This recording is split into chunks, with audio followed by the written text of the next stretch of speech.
there, welcome to Sunday Dads Unplugged. This is season 5 and we are at the Mosaic Theatre in Randburg, Johannesburg. This is the International Summit 2024 and we are glad to be here because it's buzzing, a lot of people and just a lot of men. In fact, by midday we should be expecting about 4,500 men attending here, and would like you to stay with us because there's so many other gentlemen that we're going to talk to at the summit. With me, I've got Thulani Kunene. Welcome, my brother.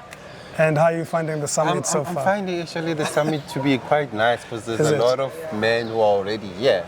Yeah, and they're still coming. Yes, and the speakers inside, they're saying something that is empowering to men. That's great. And it's really good to be here get empowered. It's very good. Is it the first time, second time? It's the second time. Second time. Yeah. So you came last time? No, I didn't come last year. I came the previous year. Oh, the previous year. Yes. You can see how this thing is scaled up and is different. And we are born with manje. In fact, even the program, the program is different. Yeah. We were talking with you the other day around how you're helping men navigate the separation, especially after divorce. I think the education is still very down there. It's still and are they really catching up? The people that you're talking to, are they catching up in terms of the need? So let me put it this way. Yeah. Each time I talk about family law mediation, people are still asking, what is it? Yes, and yet it's a need that is needed by a lot of guys, especially when it comes to those who have divorced and they are battling to to have access to their children, where they need to either pay maintenance. If they can't pay maintenance, then they don't have access to their children. Okay. Whereas I come in and bridge that gap between mom and dad so that the child has proper access to both parents. So if the parents are fighting, the child shouldn't suffer. It shouldn't suffer. A lot of guys come to our network, they always just talk about courts. They don't know about this mediation process. How can we educate? I mean, maybe tell us how you get to that point before you actually resort to court decision. You see, the courts are putting us there as well. Because you mediate in court. Yes, I mediate in court and I do this outside court. The only problem with court is that we go there once a month.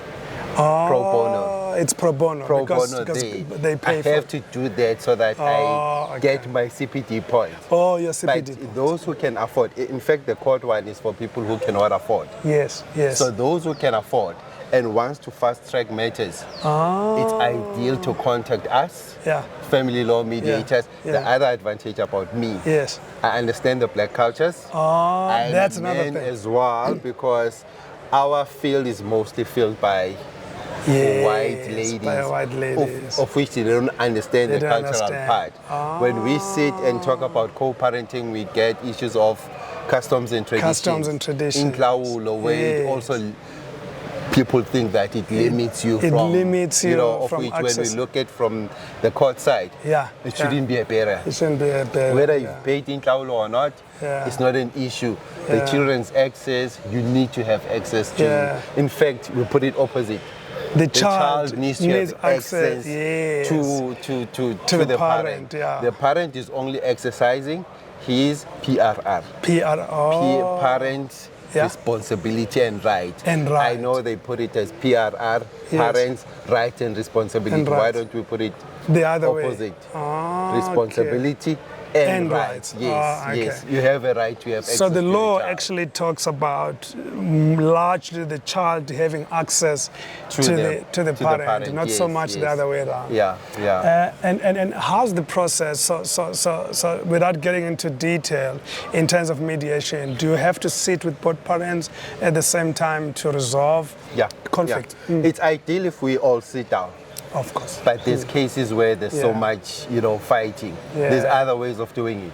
We don't need to be in the same room at the same time. But we can work either online or the shuttle. And it doesn't have to be physical all the time. Online, or you do a session with one parent, he tells you what he can do, and then he goes and then the other parent comes in. We have that separation because in other cases they can choke each other. And because there's real issues. Yes, there's yes. real issues. But what's nice about mediation, it prevents, it promotes dialogue. Post-divorce. Post-divorce. Yes, there has to be some form of communication. Effective communication. Yes. Let's put it this way. Yes. Not just communication, effective. Yes. It has to be effective. We were talking before the set that inside the hall here, there's so many other topics for like mental health, and I mean we got you from inside. What else have you listened to inside in terms of men sharing their stories and their experiences? You see, there's one problem that a lot of people keeps on repeating on. Yeah. The effect of the father in a child's life. Yes. If the father is not there, it becomes a ripple effect. Yes. Because the boys who are growing under those circumstances, they tend to promote or tend to do the same thing. Oh, of which we and need that to is stop. perpetual. Yes. We need to stop. We need to help and teach. Stop that. If you grew up without a father, let it stop with you. Make it a point that when you make kids, you are available. You are available. Yes. There's also this stigma that when the child is 18, you actually said this at your workshop last week, that when the child is 18 years, then I'm hands off as a dad. I think please clarify that. Because that is a misconception. It is, in fact. People believe that when the child is 18, then maintenance stops. Maintenance stops. No. Duty to support never ends. Never stops until they can support themselves. In fact, it never ends. It never ends. Because they can support themselves, something may happen. But still lack something else. They can get a job. They can sustain themselves for a certain period. Yes. There's economical issues. There's economic issues. They can lose their job. Wow. They still come back to their parents. That is very important. A parent is responsible.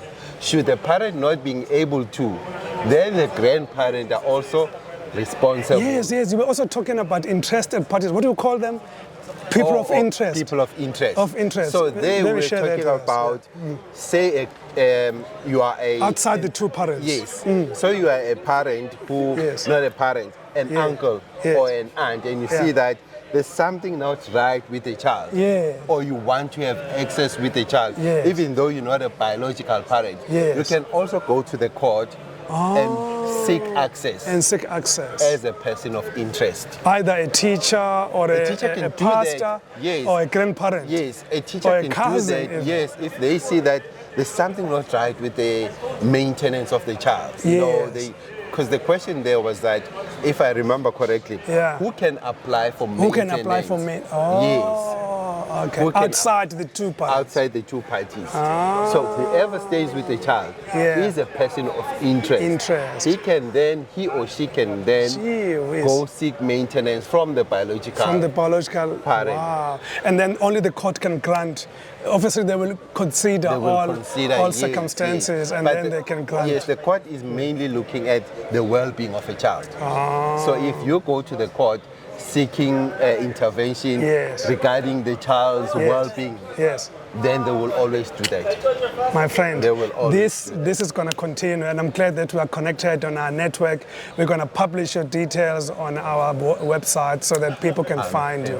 And let's go inside and listen some more. We're going to get you back this afternoon for a wrap-up. Is it okay? Yeah, let's do that. Well done. Thanks, my friend. See you later. See you later. Cheers.